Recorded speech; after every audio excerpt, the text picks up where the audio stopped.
అండి నాకు ఇది మర్చిపోయినందుకు.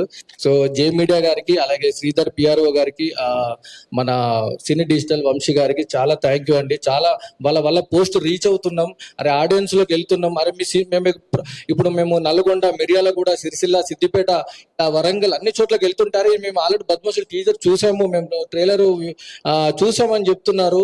సో చాలా హ్యాపీ ఇచ్చింది మాకు. అందరూ ప్రతి ఊర్లో నుంచి ప్రతి ఒక్కరు సపోర్ట్ మాకు, సిరిసిల్ల నుంచి బాలన్న కావచ్చు, వీళ్ళందరూ ఒక్కొక్కరు మంచి సపోర్ట్ ఇచ్చారు.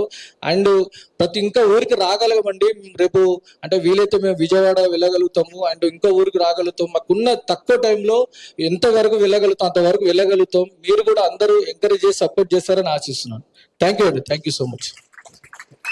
ఒక్క నిమిషం అండి, జే మీడియాకి థ్యాంక్ అండి. నిజంగా మర్చిపోయి చెప్పడం, ఈరోజు రమణన్నని మా పెద్దన్న అంటుంటా. రమణన్న థ్యాంక్ యూ అన్న, థ్యాంక్ యూ సో మచ్ అన్న వచ్చినందుకు. రమణన్న గురించి చెప్పాలి, రమణన్న గత 10 years నుంచి కూడా నాకు ఎంతో సపోర్ట్ చేస్తూ, నన్ను ఆయన కార్లు ఎక్కించుకున్న ఆఫీసులు తిప్పుతూ, ఏ కష్టం వచ్చి ఎప్పుడు ఫోన్ చేసినా కూడా ఎనీ టైం ఫోన్ ఎత్తి తమ్ముడు చెప్పు అని చెప్పి నాకు హెల్ప్ చేసే వ్యక్తి రమణన్న. థ్యాంక్ యూ అన్న, థ్యాంక్ యూ సో మచ్. నిజంగా ఎప్పుడు ఫోన్ చేసినా కూడా నీకు ఏం కాదు, నువ్వు ఖచ్చితంగా నీకు చాలా టాలెంట్ ఉంది, నువ్వు సక్సెస్ అవుతావు, నీకు ఎందుకు నేనున్నా, నీకు కొంచెం సపోర్ట్ చేసిన వ్యక్తి రమణన్న. థ్యాంక్ యూ అన్న, థ్యాంక్ యూ సో మచ్ అన్న వచ్చినందుకు.